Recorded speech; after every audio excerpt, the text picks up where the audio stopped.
Assalamualaikum warahmatullahi wabarakatuh. Selamat malam, salam pengadaan.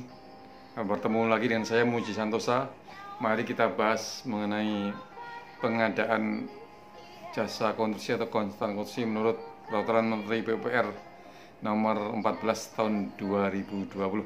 Silahkan disampaikan pertanyaannya.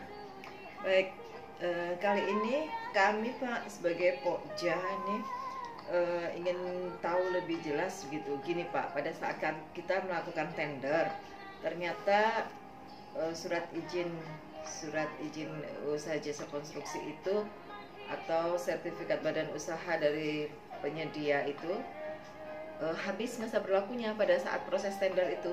Apa yang harus kami lakukan? Ya, bagaimana bila izin atau sertifikat sudah habis masa berlakunya pada saat tender? Ya, kalau kita baca Peraturan Menteri PR nomor 14 tahun 2020 dikatakan di sana, Pokja memeriksa masa berlaku izin sertifikat dengan ketentuan gimana? Izin atau sertifikat yang habis masa berlakunya sebelum batas akhir pemasukan penawaran dokumen tidak dapat diterima dan penyedia dinyatakan gugur. Berikutnya, dalam hal masa berlaku sertifikat habis setelah batas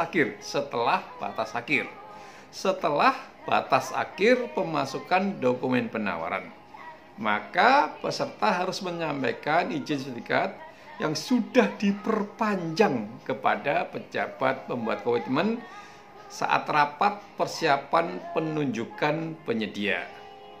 Ini perlu saya sampaikan lagi, dalam hal IU jika diterbitkan oleh Lembaga Online Single Submission atau OES, IUJK badan usaha harus sudah berlaku efektif ya pada saat persiapan penunjukan penyedia. Ya, khusus untuk SPU, kita tidak perlu mengevaluasi registrasi tahunan, melainkan cukup memperhatikan masa berlaku SPU saja. Pokja pemilihan dapat memeriksa sesuaian izin atau sertifikat dengan menghubungi penerbit dokumen. Nah, ini dan atau mengecek melalui layanan daring online milik penerbit dokumen yang tersedia. Menghubungi, bisa mendatangi kalau punya SPWD banyak, atau bisa menghubungi tadi ya. Ya, ini tadi adalah rujukannya Peraturan Menteri PR nomor 14 tahun 2020. Silakan. Oke, Pak, mungkin Bapak punya saran-saran terkait dengan kemudahan terhadap pelaksanaan tender seperti masalah-masalah tadi? Ya, sebaiknya izin atau sertifikat ini dibuat secara online.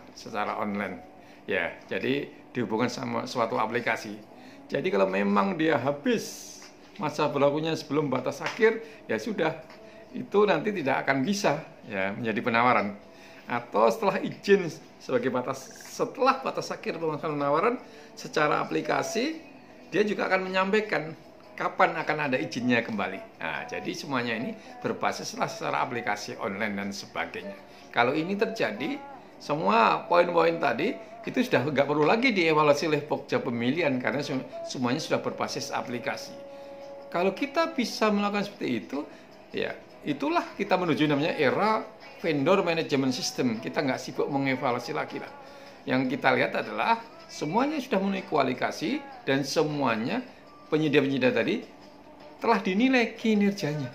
Oke, itu ya saya sampaikan. Mudah-mudahan harapan kita untuk mencapai masa-masa yang mudah dalam pengadaan ya akan tercapai sehingga kontrak-kontrak kita akan berhasil dengan baik. Terima kasih. Salam pengadaan.